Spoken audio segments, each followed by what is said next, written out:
Welcome back to Tech, Tesla, and Trends. Tonight we are looking at why long term trends matter in our short term lives.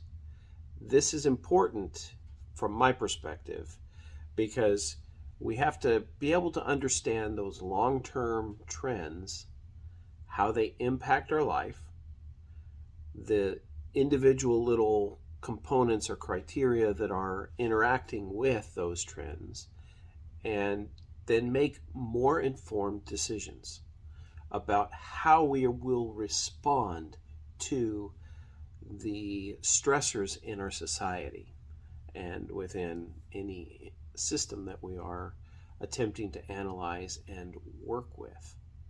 So, as we look at these long term horizon projects and ideas that Elon Musk has posited out there, sustainable uh, energy and multiplanetary species, these are not small concepts.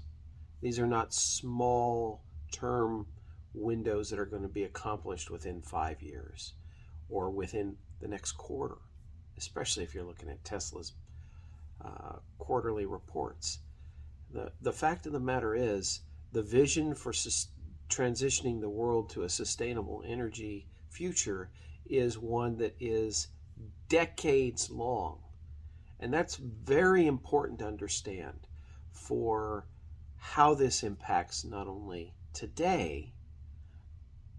When you hear the talking heads on the news media saying how Tesla is somehow failing on one thing or another, and yet when you look at the long-term impact of what they've accomplished over the last 2 decades, it's very clear that they are playing with a different set of rules than what is traditionally out there in corporate America.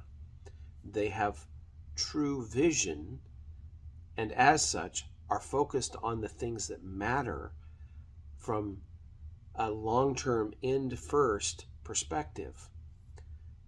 This changes how you look at it. Most companies are looking at profit in the short term, and that is very destructive to the company long term.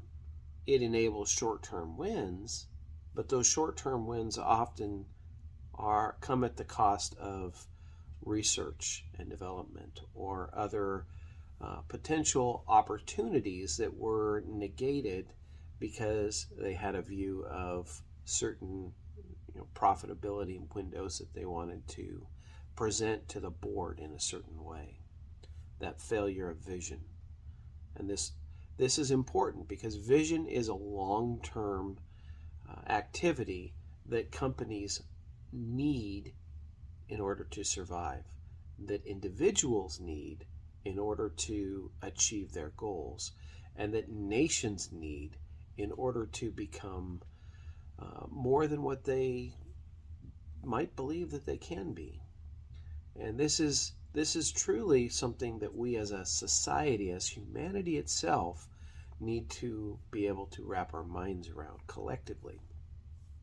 Which is not to say that we need some sort of collective government in order to do that. That is not necessary for us to begin to work through these long-term concepts. Indeed, some of the things that we have to wrap our minds around are technology, how that technology is impacting our lives.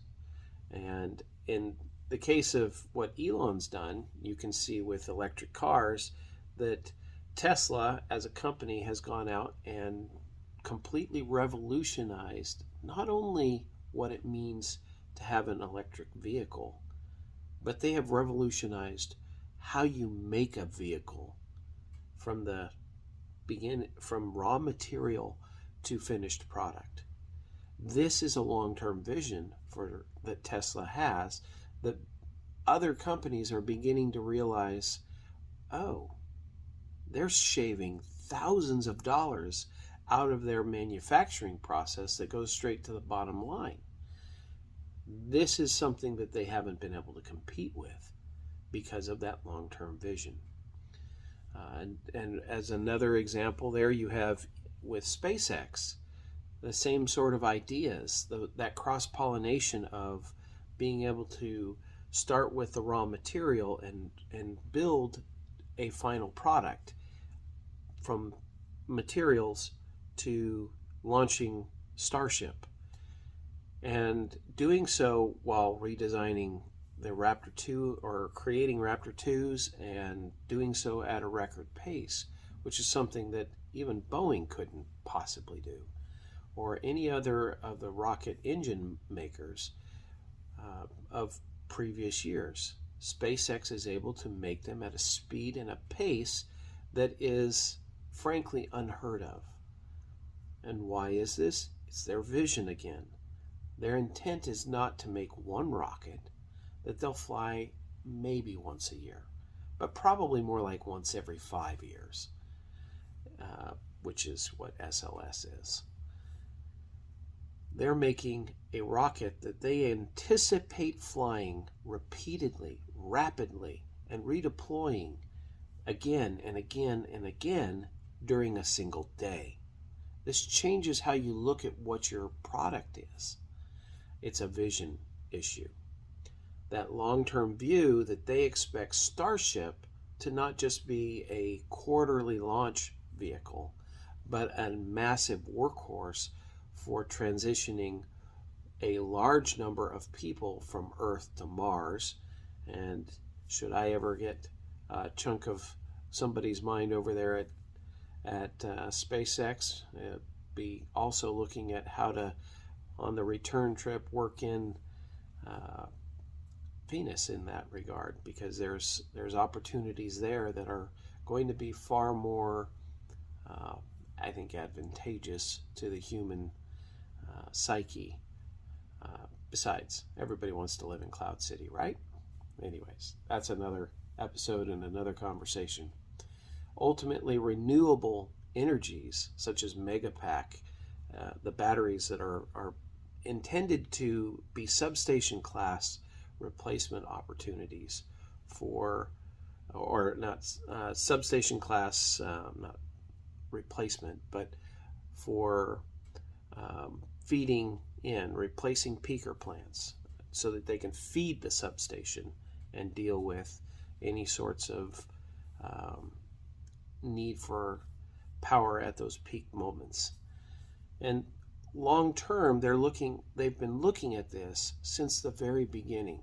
If you go back and look at some of the early Tesla energy reports, they were discussing how they were going to enter into utility scale operations. Way back over 15 years ago, this was part of the plan. Long-term vision about how you're going to achieve your goals. This is something that SpaceX and Tesla have acquired from Elon Musk in the way that he thinks. It is something he has helped guide and force into the DNA of these companies, indeed into every Musk company. So looking at how this impacts all the rest of things, there's obviously population growth is another long-term trend that we are looking at. Some think that there's too many people. Elon personally thinks that we're running into a point where we may not have enough people to keep a viable society long term from a technological perspective. I think that's driving his purpose behind the Tesla bot, and it is one of those long-term visions of what an economy actually is. If you think about where Tesla bot could be and the amount of revenue and everything, that's all one aspect of it. But the other more long-term view is the ability to expand the economy beyond what mere humans are capable of creating as far as an economy, because of looking at the amount of time and labor that is being utilized to create goods and services. This is a long-term vision, a long-term view.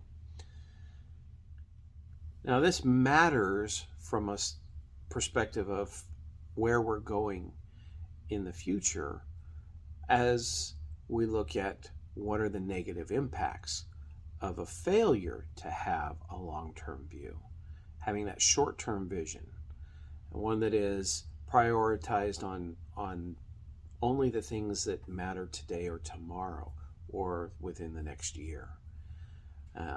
This certainly delays the ability to plan for future events that require larger outlays of capital, of time and energy.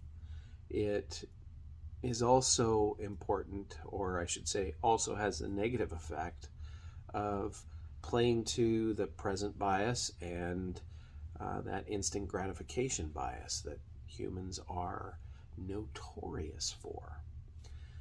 And this has a very negative societal pressure, especially from a cultural values perspective, where we are looking only at what matters today, how I feel today, instead of looking at what is the net impact of my actions on tomorrow and upon the world that we live in. This is something that is definitely needed for us to move forward and to be effective long term. It enables us to focus on productivity and to deal with sustainability issues that are, as of today, failing to be addressed because they are not prioritized. And this is something we as humanity do have control over and need to make our best efforts to deal with. So some of the examples of things where we as humans typically shortchange ourselves and focus on that short-term gratification. How many of you ate at a fast food restaurant today instead of making your own food? In spite of the fact that you know that fast food is not good for you and has very little nutritional value long term and is leading to your ultimate long term health downfall. And yet, you ate there because it was cheap and it was easy, or whatever the issue might have been that day. The kids were screaming they wanted a Happy Meal. I've been there many times. But this is a detail that we have to then wrestle with in later years as we struggle with our health or some other aspect of those short-term decisions that we made. This also impacts us from a financial perspective. Look at all of the failing banks and the financial crises of the past. They've been there. The whole dot-com bubble and all of the rest of this that has really decades ago shown us that short-term thinking is a very negative aspect of our financial system, and it is very destructive to capital and to overall visions of where people are going in their lives. Now, some of the other aspects of this that we definitely see is much more risky investments when we're focused only on, say, the next election cycle. FTX is a great example of that. They were focused solely on trying to bamboozle people so that they could gain political power. And, they, for a while, managed to pull that little scam off. But scams are just that. They're short-term in their focus and vision. And that is one of the bigger financial struggles that our society will continue to face if we are focused solely on the next quarter or our next paycheck or whatever that short-term hit of entertainment or whatever you're encountering there. The short-term focuses are destructive to the long-term vision, and most especially destructive to us as individuals and the companies that we work for. Many individuals are all about that particular instant gratification. We sit here and have this conversation on social media. Many of you might have noticed that I very rarely will ask for a like or any of these other things, because ultimately it's not about whether or not you like what I'm saying. I'm trying to describe the thought processes in these videos that I see in what Elon is doing based upon my experience with children that are on the spectrum, and also from the business background and a long-term love of technology and of the space world. And this has drawn in several key thoughts that are part of this whole analysis that I'm walking through. This is a long-term project. These are built, this whole series is built with a long-term project in mind. So we have to remember that these short-term social media hits, the dopamine hits that the studies have very clearly documented, are not good for society long-term. Social media has a wonderful opportunity here, and I would be completely a hypocrite if I didn't say I wasn't a fan of social media and its opportunities to be utilized. But it needs a longer term focus. Most of us need a longer term focus in what we're doing. Now, granted, stupid cat videos, those are short term gratification. I love them. And as evidenced by the amount of cat videos on the internet, so do you, even those that claim they don't. Looking at where this leads us, though, how do we get to the benefits of long-term thinking? Well, we have to analyze those companies or individuals that are illustrating those traits. If you look at Amazon, you see that early days Jeff Bezos had a very clear business of what he was starting to do, and realized very soon that there was a larger market to expand into, and built a long-term vision around that. And Amazon has prospered because of that long-term vision. If you take a look at Warren Buffett and Charlie Munger, what they've done with their investments, it's a long-term investment. They're not looking to trade in and trade out. They buy good quality blue chip companies, and they've done that for a long time. The reason they do that is because they know the companies and they're understanding it. Same reason that I look at Tesla and see it as a very solid long-term investment, because I understand where the company is going and what it is building, and the vision is being executed upon flawlessly, and much to the chagrin of the other competitors within that market space. There are no competitors to Tesla. You can tout them all you want, but if you look at the actual numbers of what Tesla is producing versus what others are producing within the pure electric vehicle market, it's no contest.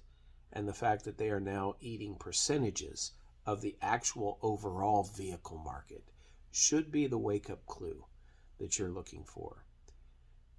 That's one of those other points that we've discussed in the past about exponential growth. It's very deceptive, and it's a long-term trend that all of a sudden explodes onto the scene, and those that were not prepared were taken by surprise. And it happened overnight, except it didn't. It happened over a decade or more, as the case of Tesla is, and where it's at today. So where does this leave us? Well, today we are looking at new trends that are impacting our world, and these have long-term implications that we need to look at. These long-term trends that you should be paying attention to are things like automation. What's robotics? What's going on in the world of robotics? Have you truly looked at and done the homework on what Tesla bot actually is. Because when you understand what Optimus is, trust me, your worldview of where the economy is and what is possible is going to have to undergo a major shift. And you look at where artificial intelligence is from a generative perspective. It's obviously not something that is going to fall into the category of Skynet, in my opinion. But where it's at today is very much a creative tool. And if you are in the creative world and doing anything that is remotely information based, or even generating pictures today, you don't necessarily have to have a very expensive budget for accomplishing your art projects. If you have a clear vision and some existing sketches, you can input those sketches and run with that and build your particular project out from concept idea to a near finished product. This is important for us to all comprehend, because this trend is not going to go away. It's only going to get bigger, better, cheaper, and more automated. This is important for everybody in the economy to understand and comprehend. Demographic shifts that are occurring. The population is getting older. This is what Elon's talking about. People are not having enough children to replace themselves. This is bad for the economy long term. This is not a victory for those on the political left that think that there's too many people on the earth. They're wrong in this regard. The earth is more than capable of sustaining the people that are here and those that will be here in the future. That Malthusian view has been repeatedly just completely blown out of the water. It has been proven to be false. And those like Paul Ehrlichson, they just do not understand what they're even talking about. The mere fact that he is still here and able to write books the way he does is just a mind-blowing exercise in that ostrich mentality of stick your head in the sand and pretend that the world didn't actually do anything around you. You can continue to claim that the sky is falling, but much like Chicken Little, it's only an acorn that fell from the sky, and it's not the sky itself. And you've completely made yourself look like a fool. So, as we look at where these trends actually impact, from a demographic perspective, there's concern. And it's not something that should be lightly touched upon. As you truly get into studying demographics and recognizing what those trends actually mean and the level of collapse that could occur, it's very important that we not listen to a social media, per se, quick and easy solution or call. And I don't expect you to take what I'm saying purely on, faith or any other. Look at it, research it. As I've said many times before, go verify these details for yourselves. It's important that you do, because this is not something that you can convey in a simple one sitting. It's something you have to learn and to study and to understand. And then as we look at the long-term impact of technology upon our lives, the changes from just every little iteration that is rapidly altering the way that we live, the way that we think and transmit information, and all of these things, there is a cumulative impact that is occurring here. And that technological impact upon our lives is one that does have a long-term change upon us as a society and as individuals. And you must be aware of that and adjust your life accordingly so that you are not just floating along on the whims of the internet from day to day, because it's a very dangerous place to be if you are uninformed or have no particular clear understanding of how you're going to gain information. That short-term lack of knowledge can be deadly, as has been illustrated in a number of instances where people have misunderstood what they thought they read on the internet, and much to their chagrin, they took the Tide Pod chow and they died. That's one of those things. We can't just assume that the information we get online is okay, or that the technology is going to be applied perfectly. We have to think for ourselves and to utilize that long-term and short-term thinking in a healthy balance. So as I've walked through this very long section, it's important that I think we keep a couple of suggestions in mind. Number one, seek reliable sources for what you're working on, the information you're researching. Not every news agency is reliable. There have been many of them who have been forced to print retractions because either their reporter didn't do the research that they claimed they did, or they were paid off. And that's happened more than we'd like to admit. The next suggestion that is that we engage in interdisciplinary learning. One of the greatest things I've ever seen about science is that those that are learning in a particular area are advancing and pushing their knowledge up to a pinnacle point of sharpness. But down below here, where they've got this, great knowledge up here, the rest of us are down here. Well, over here is another person pushing that same level of boundaries out and expanding that knowledge base even further. And over on this side is the same sort of new person pushing out knowledge with their research. But the problem is these individuals are unaware of each other. And it is incumbent upon us to be aware of those three individuals, because more than likely somebody at that level of research is unaware of people, unfortunately.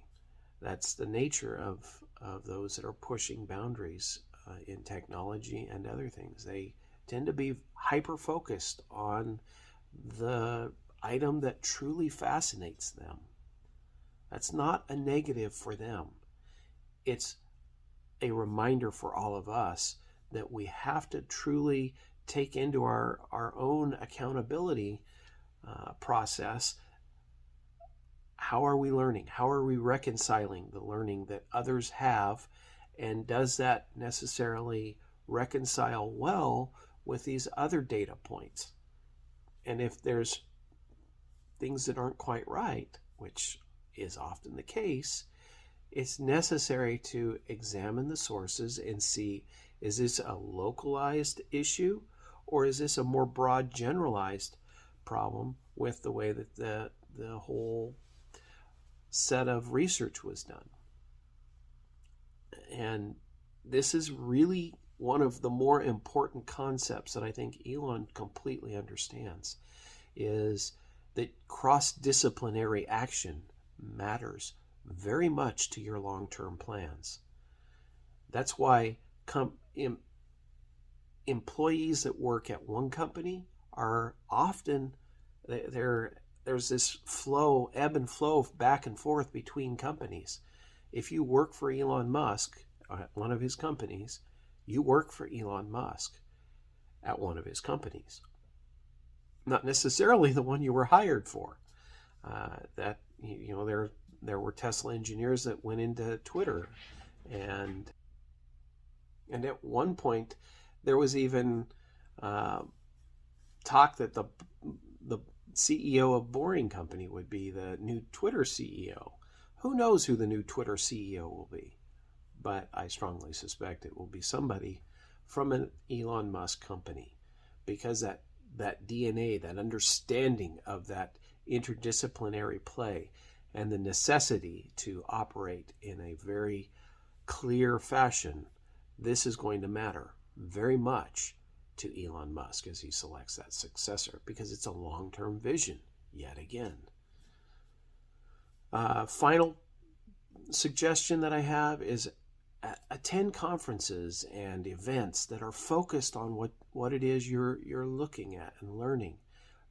Meet people in that industry. Meet people in different industries as well. See how that information can be cross-played. It's so very important as you're researching and learning and staying abreast on all of the changes and the latest and greatest. That gives you the opportunity to cross-pollinate those ideas.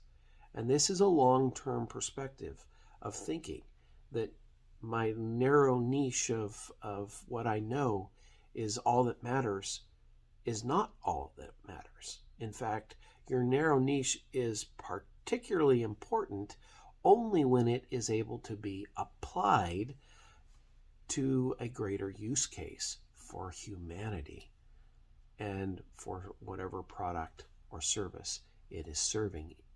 This is why long-term thinking matters even within the scientific pursuits of research and development. Sometimes we have a short-term focus or that we're looking for a particular goal. It's necessary that we have that long-term view of we are seeking knowledge to expand the knowledge of humanity. And maybe it is very focused in what we are after, but we are definitely seeking to plug that in to a broader knowledge base, rather than just punching a hole in the outer sphere and giving ourselves as much room to grow as possible. That's important, but how that is then translated back into useful information for the rest of us, that's necessary as well. And there are key people throughout every industry that are taking the research and acting as interpreters for those that are actually doing. It's very rare that the one that is innovating is actually the one doing. And those people typically are now working at SpaceX or at Tesla or one of the other Elon companies. They flock there because they are able to do amazing things because of the long-term vision that Elon Musk has for what he expects his companies to achieve, not just within his lifetime. Indeed, he knows that many of these goals will be accomplished after he is gone. And that is truly refreshing when you think about it, to have a very long-term vision about where your company is going to go. So understanding that, it's really important.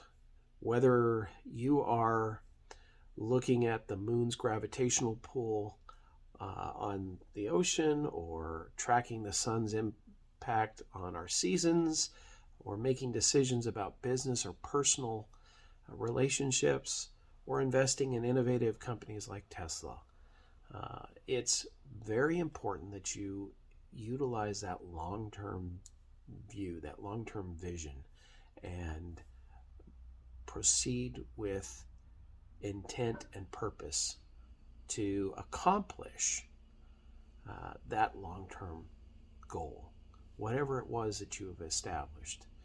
And I think that Elon has given us a very clear example of what that means for him when focusing on that sustainable energy future, when looking at pursuing making humanity multiplanetary, or making tunnels that eliminate the suck of traffic.